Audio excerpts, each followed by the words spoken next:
sides of the constant disaster that's happening to our federal government in the US from what I work on. But, this week we had Casey Means, Dr. Casey Means, who's technically a doctor, go on to the Senate Help Committee for a hearing and talk about whether or not she's qualified to be the US Surgeon General, America's top doctor.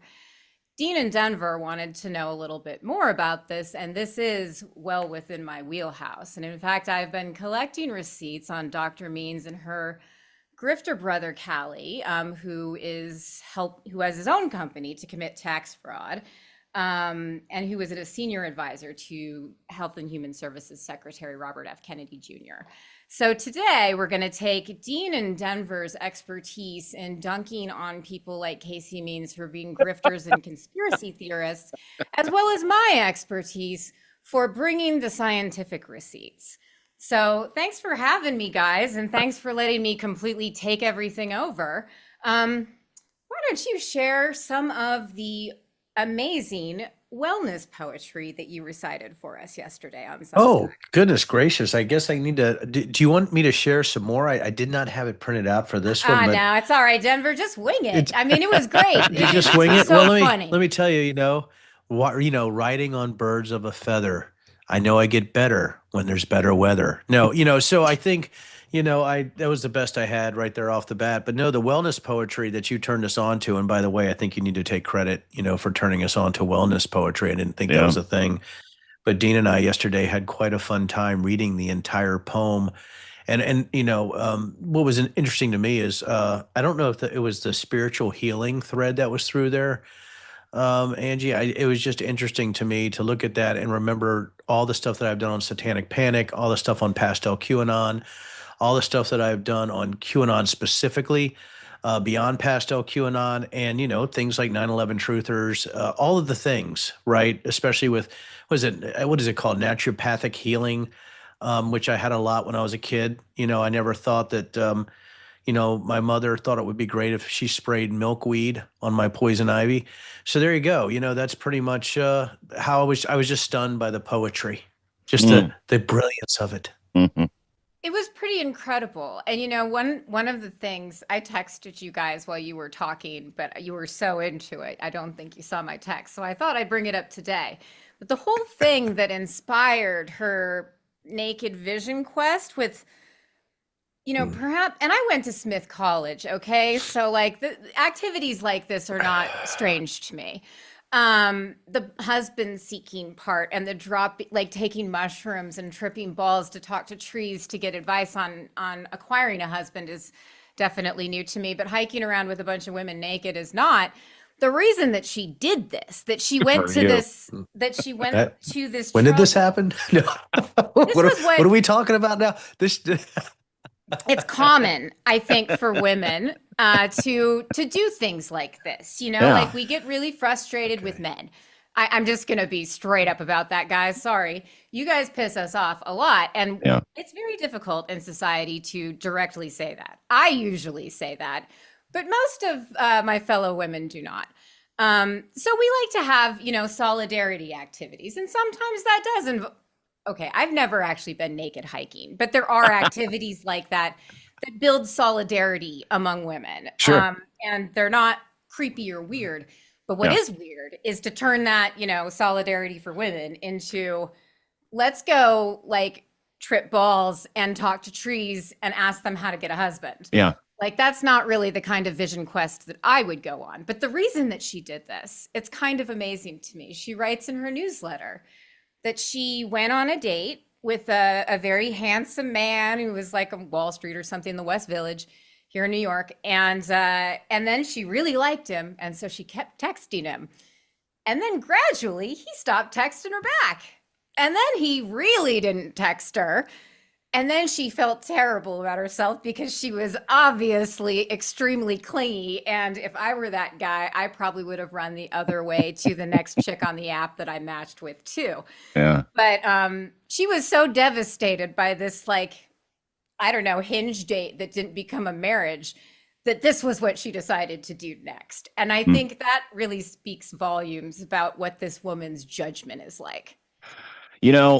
Ange, you are a doctor, so you understand what it takes to become a doctor. You understand what it takes to be at the very top of that field in your profession, right? So, And yes, but no, I will correct you here and say that okay, I'm a PhD. I don't see patients. I'm a scientist. And so I am a doctor, but I'm not a physician. sure, She is a physician, although she didn't complete her training. So we both have the same title, but sure. different jobs. Yeah, and okay, well, listen, you guys are both very well educated women. You a little more educated than Dr. Casey Means. I Uh, completed my training. you completed your training. She did not. She didn't finish Stanford. She is not a doctor. She doesn't even have a license. So, when we talk about who this lady is and we lean into the professional aspects of her career, there are none, to your point. And that's why it's so much fun to mock what she thinks the world should look like. That's why it's so much fun to talk about this satanic wellness poem. And it was about Satan, and Denver read it yesterday. It was about Satan living in everything that she doesn't like, and if she was Satan, she would make the world exactly what it is today. And that includes birth control that's destroying women's lives. I mean, it was so non-science. It was so spiritual. It was so bunk. It was so stupid. And she even admitted to getting AI to help her with it. That is possibly your next top doctor of the United States of America. But leaning back into, hey, no judgment. I am no stranger to the psychedelic movement. I have no problem with people that love cannabis. I know there are therapeutic uses in both of those settings, but that's not what she described in an 8-point process. In an 8-point process, Denver shaking his head on how to manifest a husband by I going into the woods with your friends, gearing down, getting absolutely drilled on a hero dose of psychedelic mushrooms, and then wandering around the forest, listening to the trees as if it were Lord of the Rings, The Two Towers, right? Like that's what this next top doctor of the United States, 6,000 people. And she ends it with the idea that if you do mushrooms, all of these other things are going to come true.